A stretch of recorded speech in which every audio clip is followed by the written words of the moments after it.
So don't ever let nobody knock you off your rocker. Don't ever let nobody tell you that you make you feel like you out of character, like you out of whack because they don't know what's going on with themselves. And if it's shade, it's shade. And I just don't care because it's real. Nobody should ever be able to tell you how you feel or who you are or how you should carry yourself. Music is arguably one of the most influential forms of media today. Artists express themselves through their branding, lyrics, and more. However, it is a well-known fact that the music industry is plagued with sexism and racism. According to Dr. Whitney Peoples, Director and Coordinator of Diversity, Equity, and Inclusion at the University of Michigan, the images of black male violence and aggression that dominate mainstream rap music are highly marketable in America because of already existing ideologies of racism that long ago named the black male as supreme aggressor and physical and sexual threat.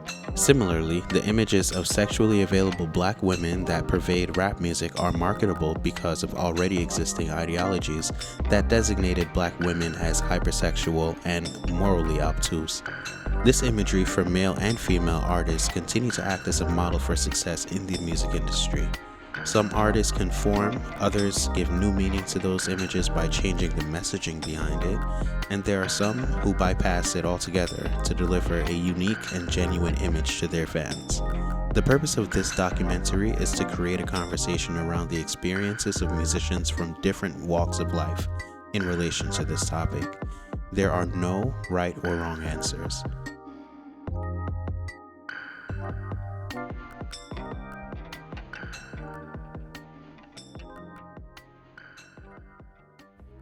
So I somehow had a natural talent for singing that I didn't know about, and I had a natural talent for writing that I didn't know about because I didn't grow up in a culture that nurtured this stuff.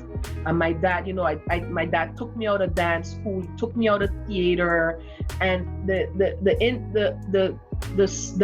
sales pitch was like, you're a slut if you do. You're gonna be a hoe. You're gonna be a slut. This was constantly like replaying in my head. Oh my God, what my dad is gonna think. So he pulled me out of all these things to keep me in school, to tell me, stay in school. You gotta finish school. It was all about school. If you want your way out of this slut life or whole life, you better be educated first. Things like that. I wanted to give the impression that I was a sex symbol and that I was desirable and that I was enigmatic and all these Cleopatra, Madonna thing. But I wanted to fool people. I wasn't gonna live that life. It was only gonna be my art. Sometimes I think that women especially, and I'm sure men have their story, but it's taboo for a man to come out and admit that he's had to subject himself to some vile acts to get where he is, right? But I think eventually you get to that point. I remember plotting before I go to the studio, right? There is this saying that a producer told me this, and this was a guy who worked with top artists in the industry, and he said, if you want to make it, this is his exact words, if you want to make it, men have to want to F you, and women must want to be like you. I could do that. And it chipped away at me.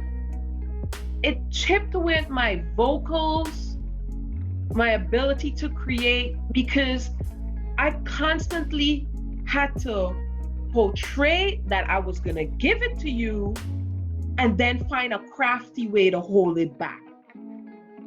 Sorry, this is such an emotional topic for me. Pause.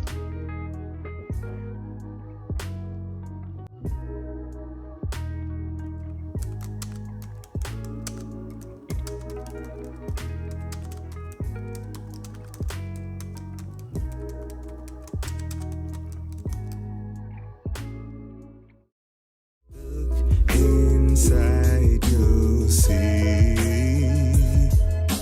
time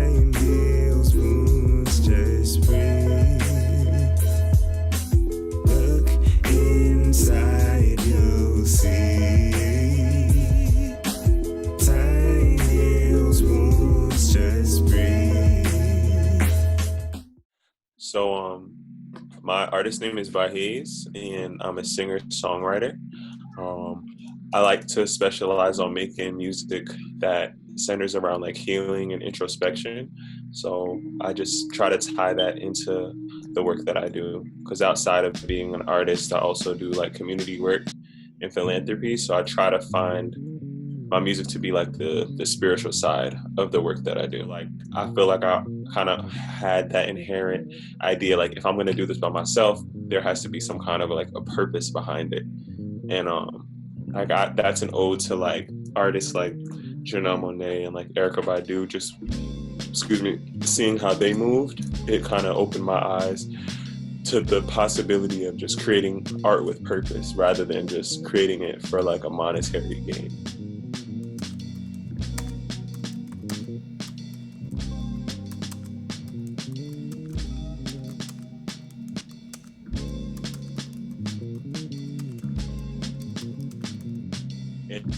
This industry prides itself on saying like sex sells, and a lot of people like believe that because it just causes like a reaction in people because we're like primal beings. But I think that there is power in owning your body and being able to do with it as you please, and it's kind of like a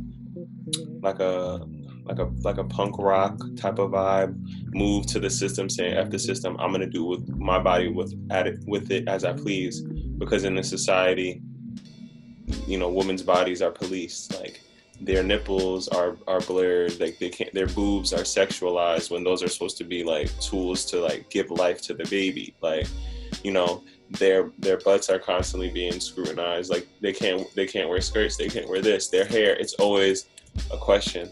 So I feel like it should just be up to the women if they want to feel empowered, because there's an artist like Meg Thee Stallion. She's very strong, tall, you know, a solid woman, and she speaks heavily about, you know, kind of like what the male rappers talk about, but from a woman's perspective. And a lot of women get very confident when they hear that, and they like it. And I think that it's important to hear someone of the same, you know, sex speaking confidently. And if that gives you that joy, then that gives you that joy. There's definitely, I feel like, objectification for sure, but I feel like that's when it's done at the expense of a male usually. And like if the males are like running the like video shoot, and they're like, you women need to wear this and you need to twerk here and da da da da. So it's like a fine line, but I feel like it really just boils down to the choice of the woman herself. You know, you definitely have to be true to yourself, but then there's certain things you have to constantly think about when you're creating. Is this going to relate to millions of people around the world, or is this going to be something that I do? But if you tap into yourself, and you stick to your core, it will attract who needs to come. And your audience will grow and stick with you, and they'll be your advocates and they'll fight for you. So yeah, I think it just happened when I was younger. But the older I got, I'm just like, I'm not wasting my time trying to cater to y'all. Because I think women are like the true creators, and like, especially like Black women, like they're the ones that everyone's looking to when it comes to trends, fashion trends, sounds, decisions. Men pull from them, women pull from them. So I think that if women were definitely in control, Black women, there would be much more inclusivity and just representation and awareness of and diversity of like what it is to be acceptable, and people will be able to see themselves. And I don't want to like generalize and be like, oh, white women are weak or whatever, but they're in a lot of these leadership roles now too. And unfortunately, just the way that this society has been, there isn't space for them to stand up to the white men and, you know, like hold them accountable for representing us. Because if it was, it would be done, you know? So I think like there does need to be more women of color, Black women in these leadership roles, because it's just what Black people do. Whenever we have these fights, we're always on the front lines for everybody. We're not just fighting for us. Historically, that's how it's always been. at every movement. So on a music tip, it would be the same thing. Black women in the leadership roles would just be able to create a different space of inclusivity and just nurturing for the audiences out there. Finesse, finesse, finesse, finesse, finesse. You know that I finesse, finesse, finesse, finesse, finesse. You know that I finesse. In these streets, just be sure that you'll always make it back home to me. Cause when you're gone, I'll wait up for you, baby. I can't sleep. Some nights I'm up till 3, but I know that you chasing that bag just to spoil your kids. Tell your ex fall back, I ain't playing. Cause if I catch her ass, ain't no saying. But on the real, this is the drill. I hold it down, we split the bill. It's 50-50, that's the deal. For you, baby, I will. So, my name is Kiana, and my music name is Kiki Moneh. In regards to music, I write, I record, and I actually write for other artists as well, not just myself. That includes rappers, singers, anyone who's a poet, anything that has to do with music or art in general. That's what I'm really into. I've been doing music for a long time now, since I was 9. I really love music so much.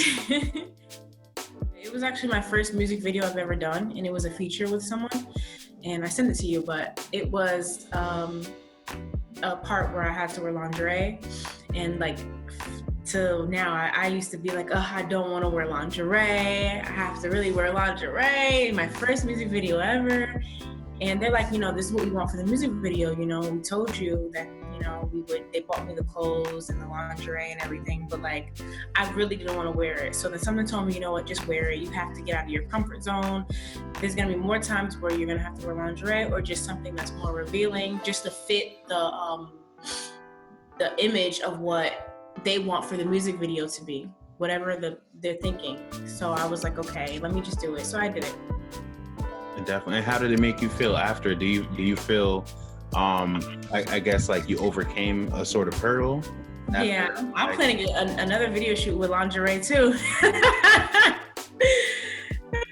It's because it's whatever the person envisions what the music video is gonna be like. So if they're like, we see lingerie in this particular scene, then you have to do it. Not so much you have to do it, but it's like, this is what we see. It'll make the video, So if we had more female executives and we had, a different type of leadership, do you think that would change the way we kind of create standards in the music industry? Yeah, it definitely would. I feel like it would, because then we would have more so of, women being, more people being on our side as women. And being like, she's not comfortable doing this, we should make her do this. But men, sometimes they don't see it that way. They're just like, we need to get it done. You're either gonna do it or you're not gonna do it. So we do feel pressured. And also, if we had more women in this field, to kind of like balance out the dominant men, the men that are dominant in this field, I feel like women will be more comfortable doing some stuff.